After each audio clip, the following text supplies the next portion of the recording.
지난주 오후 설교에서는 이 성례 전체에 대한 이 전반적인 사항들을 먼저 살펴보았습니다. 자, 성경에서 말씀하시고 명령하신 성례는 오직 세례와 성찬 두 가지라고 하였습니다. 자, 이 성례라는 것은 그리고 이 그리스도를 통해서 맺어진 새 언약의 유익들이 눈에 보이는 상징으로 나타난 것이라고 하지 않았습니까?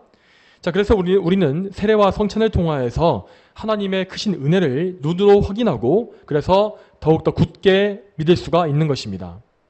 자, 그리고 성례라는 것은 분명히 하나님께서 우리에게 은혜를 주시기 위해서 사용하시는 방편입니다. 그러므로 우리가 그리스도를 믿는 믿음으로 성례에 참여할 때에 우리는 교회의 머리이신 그리스도께로부터 영적인 양분을 공급받아서 영적으로 성장하는 유익을 분명 누리게 되는 것입니다. 자, 그러면 오늘은 은혜의 방편인 성례 중에서 이 세례에 대한 말씀을 먼저 살펴보겠습니다. 자, 다 같이 웨스트민스터 소유리 문답을 읽어보겠습니다. 자, 오늘 소유리 문답은 94문과 95문입니다. 자, 오늘 소유리 문답은 94문과 95문입니다.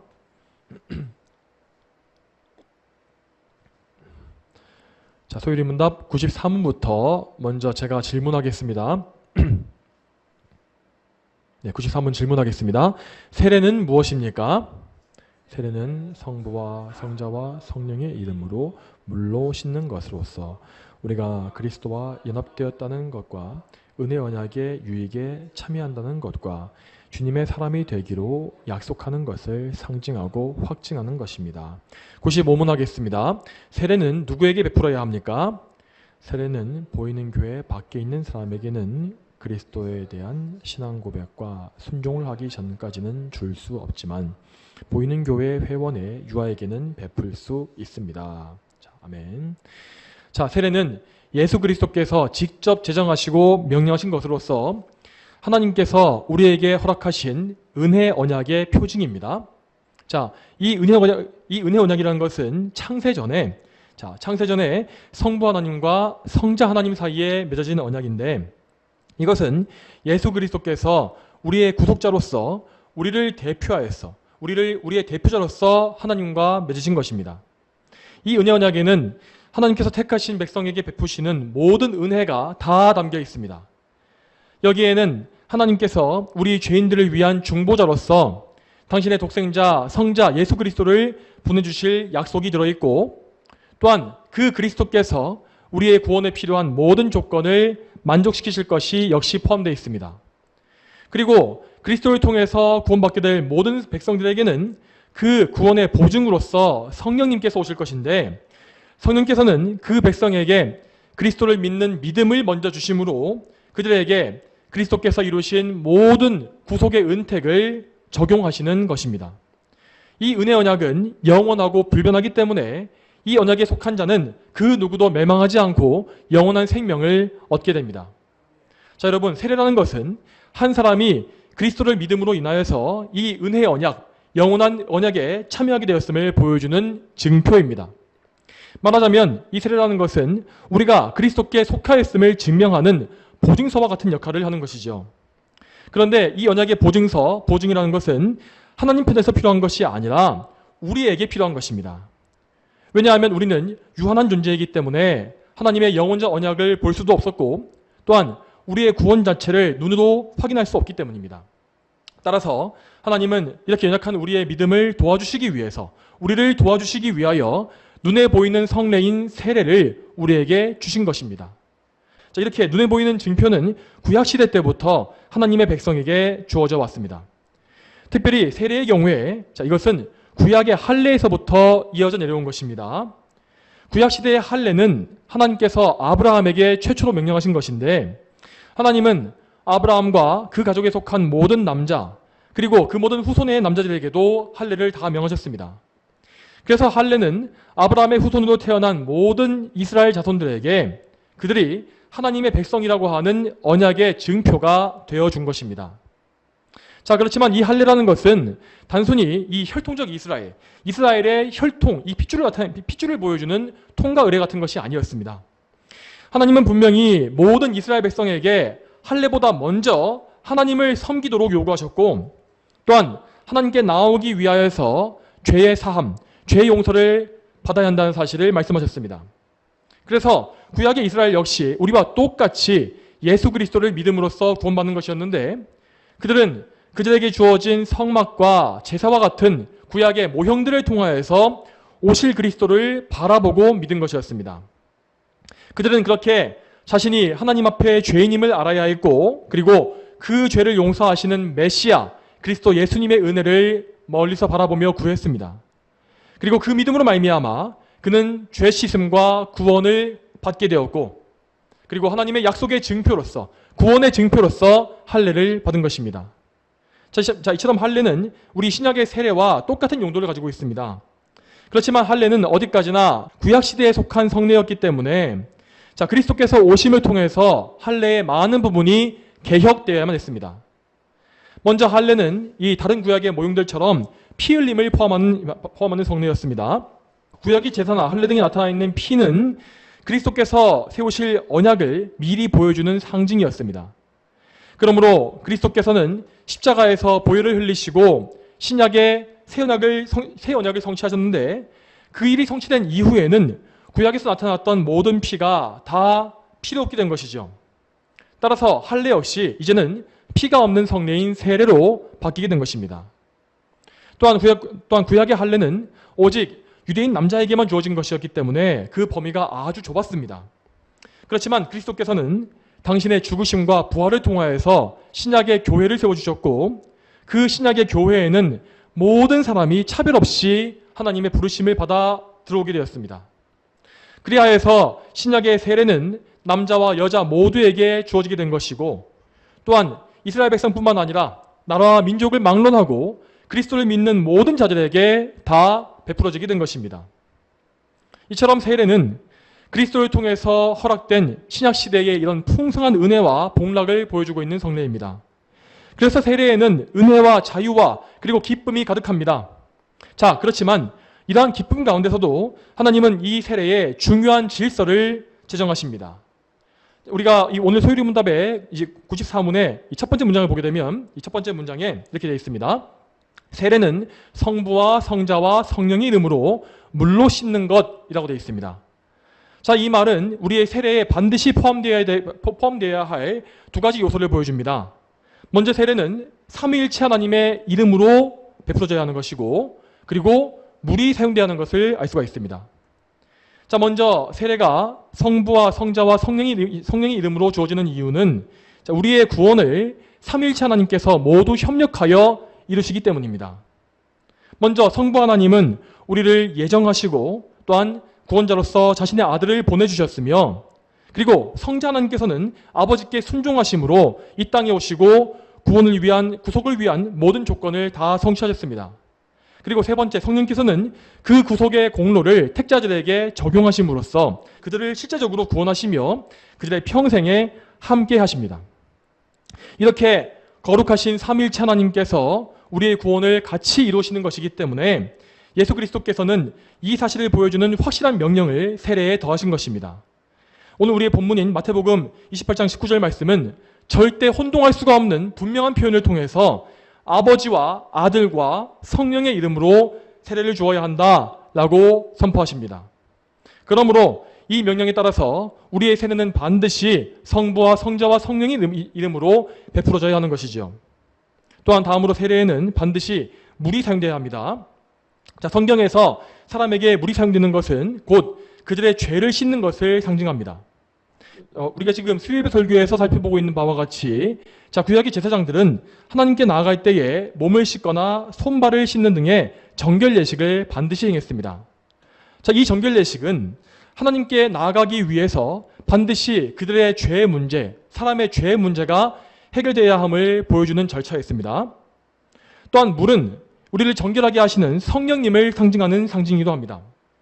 성령께서는 우리의 죄를 씻는 그리스도의 보혈을 우리에게 적용해 주시며, 그리고 우리가 항상 하나님 앞에 정결할 수 있도록 보호하시고 인도하시는 보혜사이십니다. 따라서 우리가 물로 세례받는 것은 우리가 그리스도의 보혈로서 모든 죄를 용서받고 하나님 앞에 의롭다함을 얻는 것을 상징합니다. 하나님은 세례를 통하여서 우리가 그분의 자녀 되었음을 증거해 주시고, 그리고 우리 안에 구원의 보증 되시는 성령께서 계신 것을 역시 세례를 통하여서 보여주십니다. 그리고 이러한 구원의 증표를 감사하게 받은 우리는 이 세례를 통하여서 하나님에 대한 믿음을 고백하며 또한 하나님의 언약에 참여한 자로서 그분의 언약에 합당한 거룩한 삶을 살겠다고 약속하는 것이지요. 또한 세례는 우리 믿음의 시작을 보여주는 상징이기도 하고 또한 우리가 주님의 몸된 교회에 가입한다는 증표이기도 합니다. 이처럼 세례는 우리의 구원과 관련된 많은 진리들을 담고 있는 매우 중대한 성례입니다. 자, 그렇지만 우리가 여기에 대해서 반드시 기억해야 할 사실이 있습니다. 그것은 이 세례 자체가 절대로 구원의 조건이 아니라는 것입니다.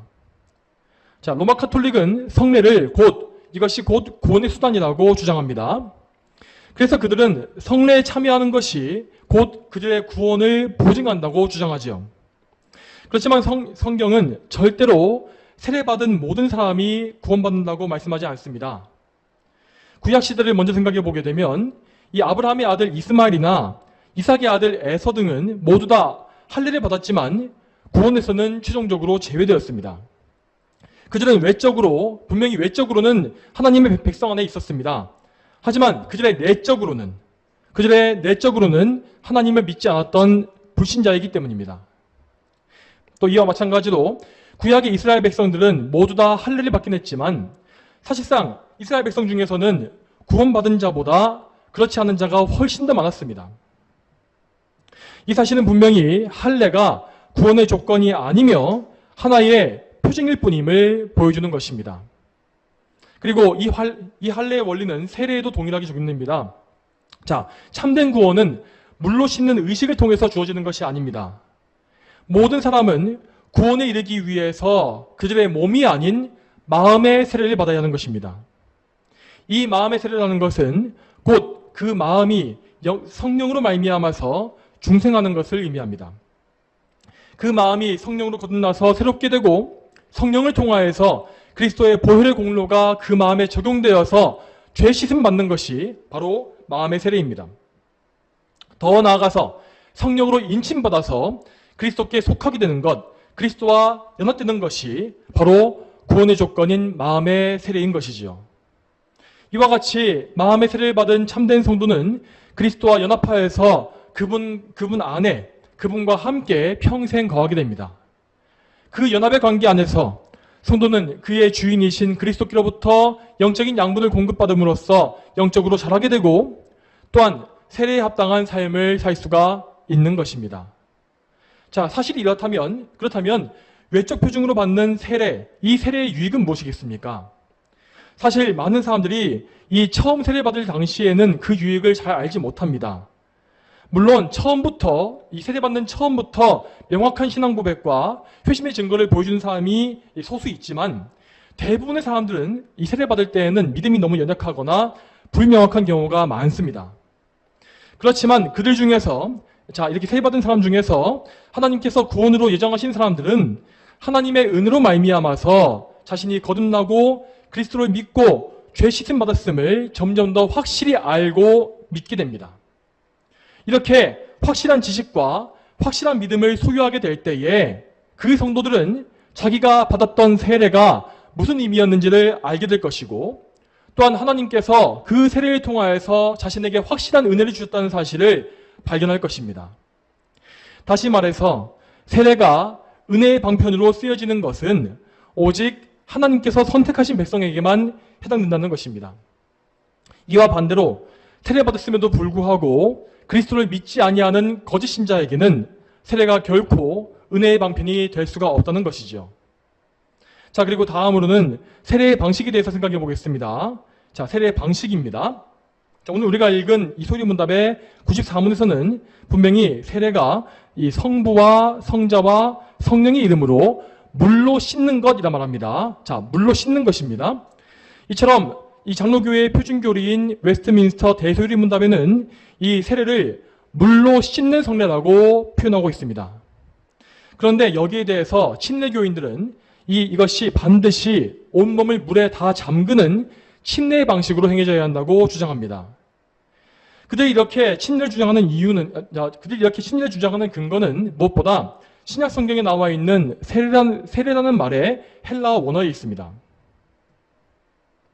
자, 세례는 헬라어로 밥티조라고 하는데, 이것은 분명히 이 물에 침투되는 것, 그러니까 온몸이 물에 잠기는 것을 의미하는 단어가 맞긴 맞습니다. 그렇지만 신약 성경에서 이 단어가 채용된 이유는 신약 성경에 나오는 세례가 대부분 다 강가에서 이루어졌기 때문입니다. 통상적으로 수심이 깊은 강가에 들어가게 되면 몸이 잠기게 되기 때문에 이런 단어가 사용되는 것이 자연스러울 것입니다. 신약 성경에는 이렇게 밥티조라는 단어가 사용되고 있는 것은 맞지만, 하지만 정작 세례가 어떻게 이루어졌는지에 대해서는 전혀 설명이 나오지 않고 있습니다. 그렇기 때문에 우리는 신약 성경에서 세례가 물에 잠기는 방식으로 이루어졌는지 아니면 물을 붓거나 뿌리는 방식으로 이루어졌는지를 정확히 알 수는 없는 것입니다. 실제로 신약 성경에서 세례의 장소라고 나왔던 어떤 곳은 이 사람의 몸이 도저히 잠길 수 없을 정도로 수심이 얕은 곳도 있다고 합니다. 당연히 그런 곳에서는 몸을 잠기게 하는 침례가 불가능했겠지요. 그 외에도 물이 매우 부족한 근동지방의 지리적 조건을 생각해 볼 때에 초대교회 당시에 모든 지역에서 침례 방식을 고수했을 것이라고 생각하는 것은 상당히 무리가 있습니다. 물론 침례 자체에도 영적인 의미는 분명히 있습니다. 침례는 온몸을 완전히 물에 잠갔다가 다시 올라오는 방식인데, 이것은 우리가 성령으로 거듭남으로써 옛사람이 완전히 죽고 새 출생을 경험하는 것을 상징합니다. 또한 이것은 죄로 오염된 우리의 온몸을 씻는다는 상징이기도 한데, 구약시대의 정결 예식에서 온몸을 다 목욕하는 것이 바로 이러한 상징을 보여주는 것이라 할 수 있습니다. 이런 의미에서는 침례 역시 영적 상징으로서의 가치가 분명히 있습니다. 자, 그렇지만 성경에서 죄 씻음의 상징이라는 것은 목욕으로만 나타나지 않습니다. 오히려 성경이 더 많이 나오고 있는 죄 씻음의 상징은 피를 붓는 것과 피를 뿌리는 것 등입니다. 우리가 행하고 있는 이 세례는 우리에게 그리스도의 피가 뿌려지는 것을 보여주기 때문에 우리가 그리스도의 피로써 죄 용서를 받고 하나님 앞에 정결해지는 것을 상징하는 것입니다. 그리고 여러분, 그리스도의 보혈로 씻기는 것은 곧 우리의 구원을 의미하지 않습니까? 그렇다면 우리의 구원을 보여주기 위해서, 우리의 구원을 상징하기 위하여서 반드시 물에 잠게만 한다고 볼 이유는 없지 않겠습니까? 그러므로 우리는 세례의 방식에 대해서 불필요하게 세례냐 침례냐 하고 이렇게 얽매일 필요가 전혀 없다는 것입니다. 그런데도 일부 침례교인들은 우리 장로교회의 세례를 약식 세례라고 부르고 있고, 심지어는 우리가 세례를 주었다 할지라도 침례를 다시 받아야 한다고 말하기도 합니다. 그렇지만 그들의 이러한 주장은 이 세례의 영적인 의미를 깨뜨려버리는 아주 심각한 오류입니다. 성경에서는 단 한 번도 세례의 방식을 지정하거나 명령하지 않고 있으며, 오직 명령하는 것은 성부와 성자와 성령의 이름으로 세례 주는 것, 이것입니다. 즉 성경은 세례에 대해서 삼위일체 하나님의 백성으로 인침받는 표징이라고만 가르치는 것이죠. 이러한 영적인 의미를 무시해버리고 세례의 외적인 방식에 집착하는 것은 전혀 성경적인 것이 아닙니다.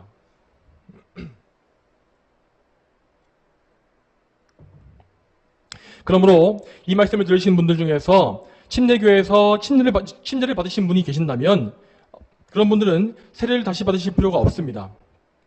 또한 세례를 받으신 분도 침례를 다시 받으시면 안 됩니다. 또 어떤 분들은 장로교회에서 침례를 주지 않기 때문에 침례를 받고 싶어서 세례받는 것을 망설이거나 버티는 분도 계신데, 이런 것 역시 하나님께서 허락하신 은혜의 방편을 무시하는 아주 큰 불신앙이 저라는 것을 알아야 할 것입니다. 다시 말씀드리지만 세례에서 중요한 것은 그 방식이 아니라 성부와 성자와 성령의 이름으로, 여러분을 구원하신 삼위일체 하나님의 이름으로 받는 그것입니다. 이 사실을 믿으시고 부디 어떤 분도 불필요하게 여기에 얽매이는 일이 없으시길 바랍니다. 자, 다음으로 95문을 보겠습니다.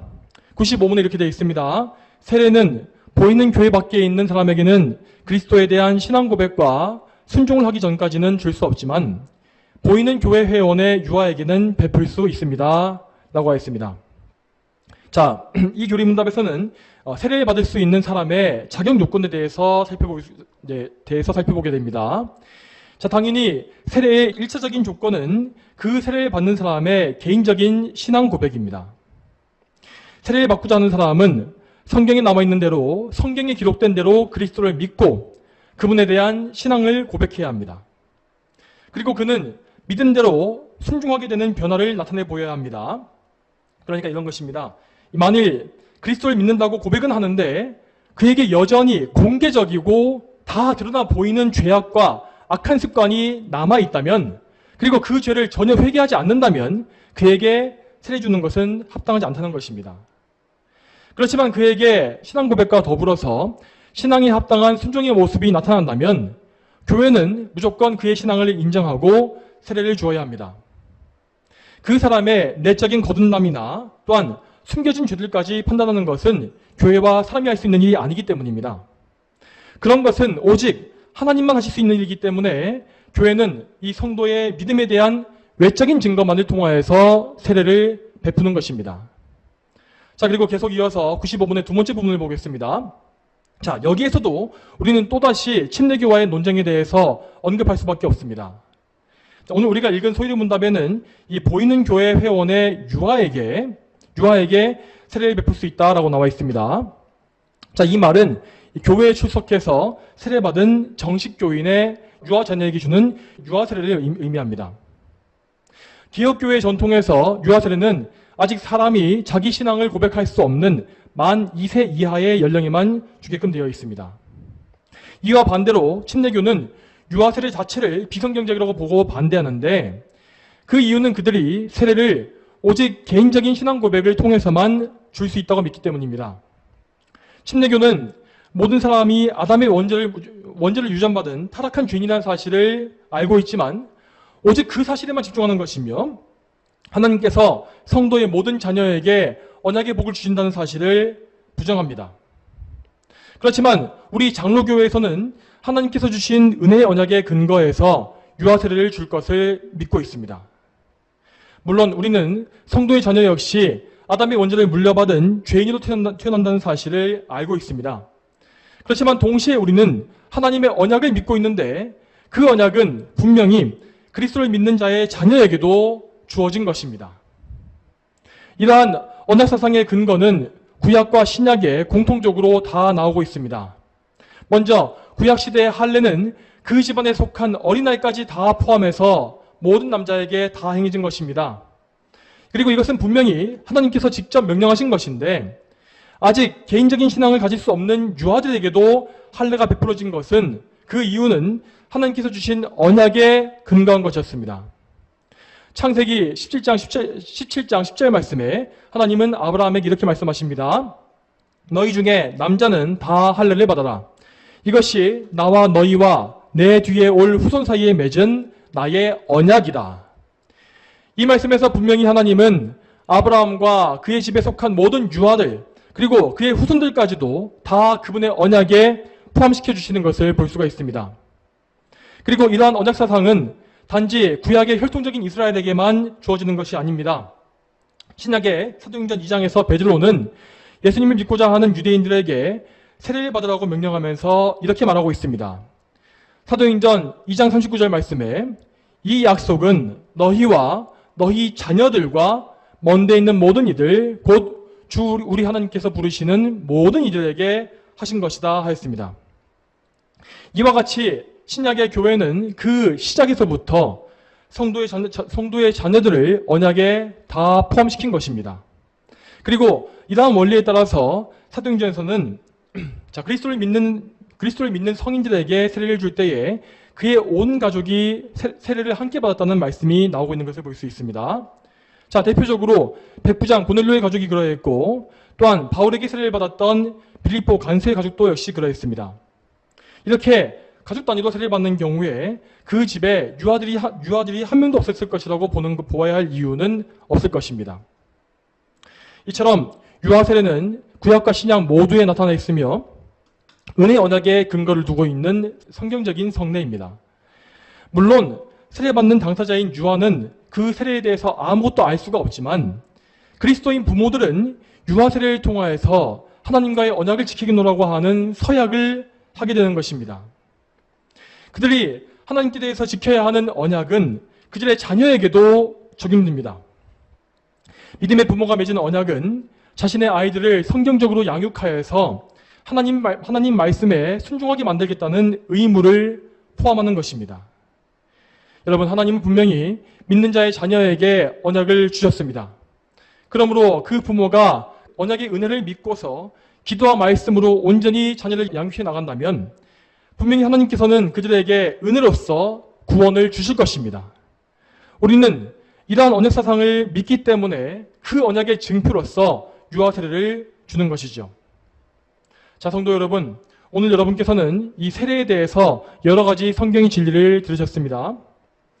오늘 들으신 말씀을 통하여서 여러분께서 과거에 받으신 세례에 대해서 다시 생각해 보시기 바랍니다. 자, 여러분께서 받으신 세례는 곧 여러분에게 주어진 은혜 언약의 표징이나 하였습니다. 그렇다면 여러분은 그 은혜 언약 안에 있는 성도다운 삶을 지금 살고 계십니까? 하나님 앞에 날마다 죄를 회개하면서 그 죄를 씻으시는 주님의 보혈의 은혜를 간구하고 있습니까? 또한 여러분 안에 내주하시는 성령님의 은혜에 의지해서 날마다 정결하고 거룩한 하나님의 백성답게 순종의 삶을 살고 계십니까?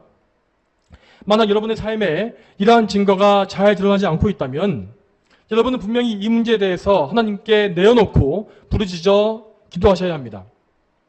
여러분은 하나님의 은혜를 구해야 하며 또한 하나님의 은혜를 받기 위해서 하나님께서 허락하신 여러 가지 은혜의 방편들을 열심히 활용하셔야 합니다. 비록 여러분, 세례는 여러분의 인생에 단 한 번만 주어지는 은혜의 방편이지만 여러분에게는 세례 외에도 하나님께서 허락하신 여러 가지 은혜의 수단들이 많이 있습니다. 그러므로 날마다 믿음 안에서 그 모든 은혜의 방편들을 부지런히 쓰시기 바랍니다. 날마다 하나님께 나아가 예배를 드리시고 말씀을 읽고 말씀을 들으며 또한 그 들은 말씀을 묵상하십시오. 또한 기도로서 죄를 회개하고 하나님께 기도로 모든 것을 다 아뢰시며 또한 기도를 통하여서 하나님께 가까이 나아가시기를 힘쓰시기 바랍니다. 하나님께서 구원으로 예정하신 모든 참된 성도는 하나님께서 주신 은혜의 방편들을 부지런히 사용할 것이며 그것을 통하여서 하나님의 은혜를 받게 될 것입니다. 그리고 그러한 참된 성도에게는 그가 과거에 받았던 그 단번의 세례 역시, 그 단회적인 세례 역시 참된 은혜의 수단으로 사용될 것이 분명합니다. 하나님께서 은혜의 방편으로 주신 세례는 그저 증표로서만 그 역할을 다하는 것이 아닙니다. 하나님께서 세례를 통해서 베푸신 은혜는 성도 안에서 반드시 더욱 풍성한 열매로 나타나게 되어 있습니다. 그 은혜를 받은 사람은 하나님의 은혜를 더욱더 깊이 깨닫고 더욱더 확신 있는 믿음을 소유하게 될 것이며 또한 하나님께서 주신 은혜의 언약을 귀히 여김으로써 그분께 순종하고자 하는 열망을 더욱더 많이 가지게 될 것입니다. 또한 그 세례의 열매는 가면 갈수록 더 풍성하게 맺히게 될 것인데 그리고 그것은 장차 천국에서 완성될 것입니다. 모든 성도들은 하나님 나라에서 모여서 그들에게 은혜의 언약을 주신 하나님을 영원히 찬송하며 복락을 누릴 것입니다. 이것이 바로 하나님께서 세례를 통해서 우리에게 주시는 풍성한 은혜이며 그 결과입니다. 저와 여러분 모두가 하나님의 풍성한 은혜를 깨닫고 은혜받은 자답게 거룩한 성도로서 세워져 가기를 축복합니다. 다 함께 기도하시겠습니다. 하나님 아버지, 오늘도 은혜의 방편인 이 세례를 통하여서 우리가 어떤 은혜를 받는지를 저희가 보게 하심에 감사드립니다. 하나님, 저희가 말씀에 나와 있는 세례에 대한 많은 약속들과 또 명령들을 통해서 이 세례가 무엇인지를 알게 하시고 또한 이 교회에서 계속해서 세례가 증례되는 것을 볼 때마다 우리가 받았던 세례를 기억하면서 하나님의 은혜가 우리에게 있는지를 점검하고 참으로 그 은혜를 더욱더 또 사모하고 또 추구하는 그러한 성도의 거룩한 삶을 살 수 있도록 인도해 주시옵소서. 하나님께서 그 언약 가운데에서 우리에게 모든 은총을 베풀어 주실 것을 소망하며 예수님의 이름으로 기도 올립니다. 아멘.